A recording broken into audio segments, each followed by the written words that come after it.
Hello everyone, I'm Dimitri with Canucks and welcome to another video. In the past we have done a few filming tutorials giving you a few tips and techniques of how our videos are produced, using the camera and using gear and stuff like that. But in this episode we'll be talking about post-production and what goes into behind the editing process of it.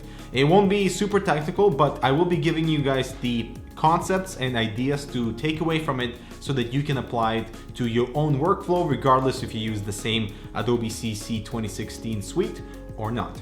Let's get started. But first, the sponsor for this video, videoblocks.com. They have a ton of good quality footage, motion backgrounds, and After Effects templates for you to use, which is very well categorized. You get a 7-day free trial with 140 free downloads if you use our link to sign up. Everything is royalty free to use in your future personal or commercial projects. Alright, so the first thing that I'm going to talk to you about is organization and backup. Organization is important because it improves efficiency and the satisfaction of your workflow, and backup is so that you don't get stuck with lost data and costly recovery and may potentially fully lost information. So the way I work now is I have 3 Vector 180 SSDs. One of them is dedicated for video projects that I'm currently working on, so all my source information goes there. My Cache 2 drive is the backup for the video project, so these are kind of linked together, so anytime I'm working on projects here, they're sort of backed up or cloned onto this drive so that I have 2 spots in case any of them sort of fails. And my Cache Vector 180 SSD drive, which is for my scratch disks and just Adobe Cache. So this is the video projects SSD. This is where all the current projects are happening. I'll be using NZXT Manta as the example for this video. So we open that up and this is where all the source files are located. But basically, as soon as those files are imported onto the SSD, I copy that folder onto a separate SSD, which as you can see right here. And in case anything happens with SSD number 1, everything is sort of still backed up. Now, as soon as the review is finished, it's gonna go into our Western Digital MyCloud Mirror, which is an 8 terabyte RAID 1 array. Basically go into here, go into this volume, Hardware Canucks Video Backup, which is our archive. Go into my name, and I would cut the full completed NZXT Manta video into here so that I can access it later on if needed without it occupying space on any of my SSDs. So this local area network connected NAS is very nice for archiving stuff, and I can access it anytime I want. All right, the next thing that we're gonna talk about is templates. And once we're happy with folder organization outside of this, video editing software, we have to worry about organization inside of it. So first, I have created a template for each single video review, in which this type of folder organization doesn't change from video to video. It maintains the same. So I have my video list, which is all my B-roll. It's kind of self-explanatory. You can see it here. I have another folder for on camera, so if I'm doing something on camera, it's gonna go there because I record audio on an external voice recorder, so that when I drop all those files in there, I can easily just align them to and know where those files are, because that's the best thing. You don't want to be looking for files, you want to be working with files. Extra footage is where I place anything that I shoot extra after the review or the initial B-roll thing is finished. So for example, if I'm working with one video and I see, one shot is missing, I would shoot that shot and I would put it in here so that I can sort of navigate to the extra footage folder in case I need to access it later. Music, self-explanatory, everything is organized by genre. Very nice and easy in case I want to have some calm background or hip-hop stuff. It's right over here.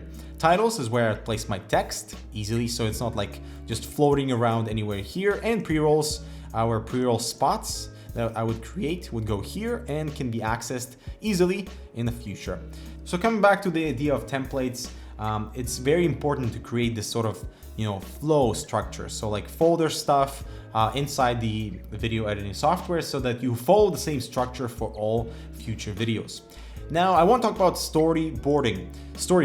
It's very efficient to do it inside Premiere, and I do it inside my B-roll folder because you can drag footage around and you can place it in order that you want to be the video to flow. The awesome thing is that you can sort of scrub through the video in order to see what's happening within the frame.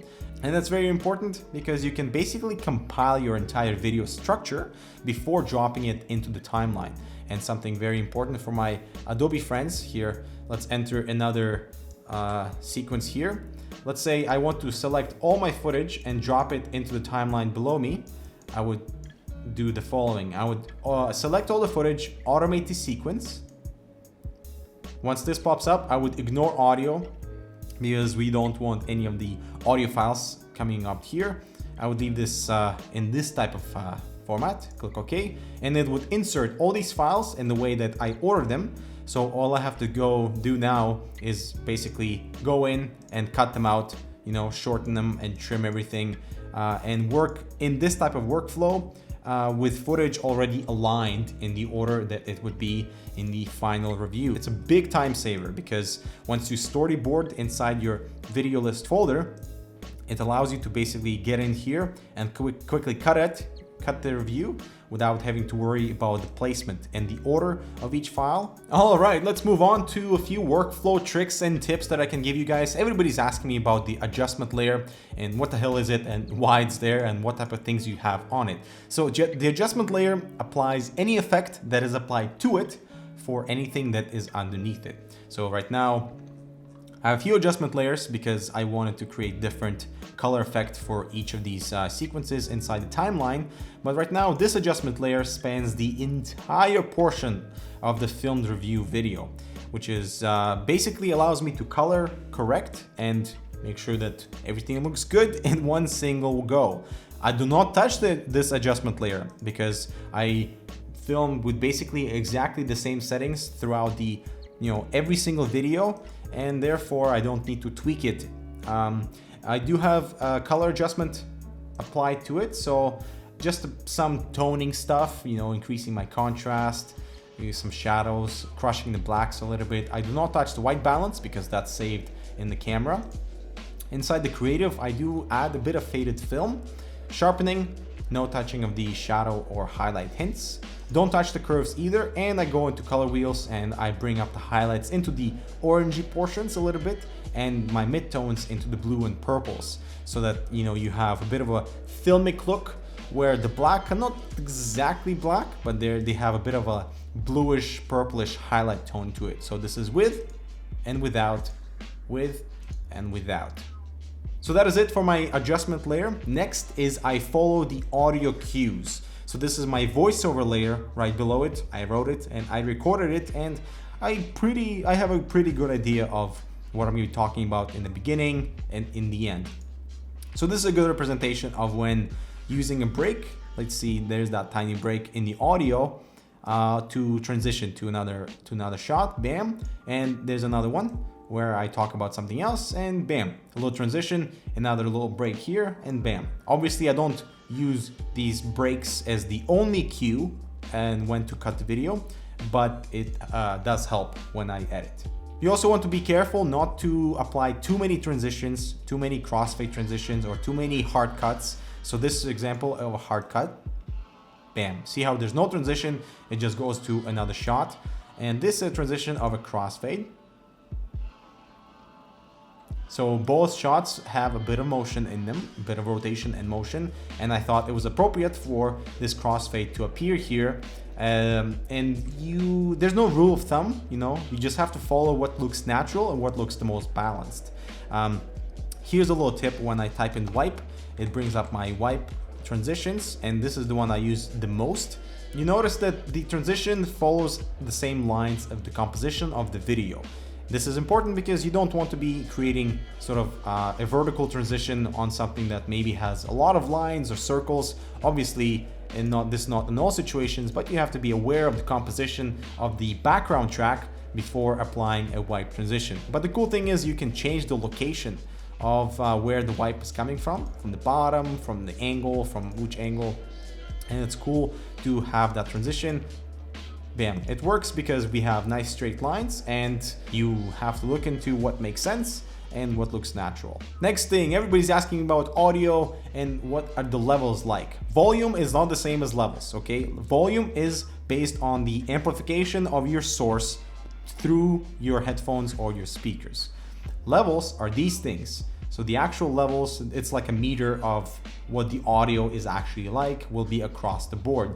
The rule of thumb for the vocals is to be anywhere between -6 and -12 peaking. You don't want it to be like too harsh, closer to 0. So -6 and -12 for vocals, while the background track, let me mute my vocals. This is my audio right now, which is right here. This is the music in the background, and it's peaking around -24, between -30 and -24. So that gives you the best balance between hearing your stuff in the foreground, so your vocals, versus having a nice soothing background music in the background so that it's not overpowering the vocals. So those rule of thumb, -6 dB for vocals and -30, -24 for the background track. And the last one is warp. I use this all the time to just stabilize the footage just a tiny bit and giving it that extra level of smoothness, especially for shots where I'm sliding and when I'm rotating. So this one is a little bit trickier to achieve to 100% perfection in camera, so that you apply a little bit of stabilization in Premiere and it looks beautiful. Very buttery smooth. I have actually created a preset so that when I type in warp, it's right there. I drag it and drop it onto the footage, and I analyze it, and I have it 30 and 30% for smoothness and cropping less. And the last one is export settings. Control M to bring up your export window. So here I first rename my stuff. So I go into here. I use the first one is 4K as resolution, NZXT, Manta, revision. And revision is important in case you have to do any changes. You know which video export is the latest one. If I'm doing anything with 1080p, I would type in 1080p, and I would also put in my frame rate. At 4K, I don't do it because it's an only 30p frame rate for me. But the 1080p 60 is a good representation of the frame rate and resolution. Type in the name of the project and then revision number. So afterwards, I use the exact same settings for every single video in terms of resolution, and it matches my sequence settings in terms of frame rate. I do VBR 1 pass, variable bitrate 1 pass. I don't do 2 passes because that just takes extra time, double the time actually. 30/40 and maximum render quality and maximum depth. That's the settings, man. That's don't have anything else in terms of what I change. These are the settings that I'm happy with, and I always make sure that my work area is actually the one that I want to complete. I don't change it in here. Actually, that is changed by setting my in and out points for the review like this and like this. So if we go back to export and choose sequence in and out, bam.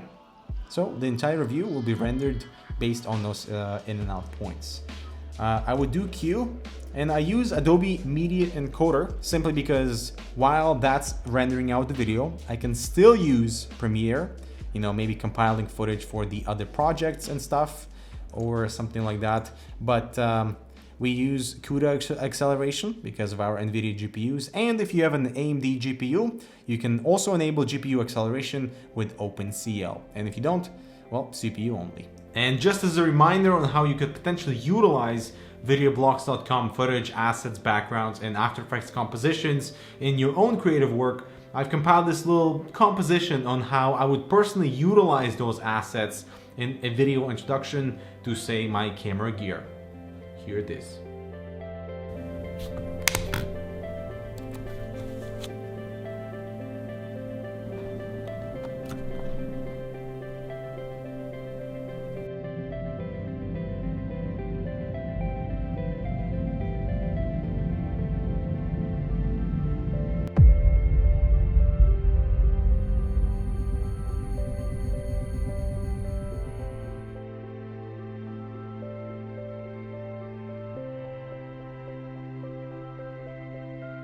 Alright, so I hope you guys enjoyed this behind the scenes and the post-production process.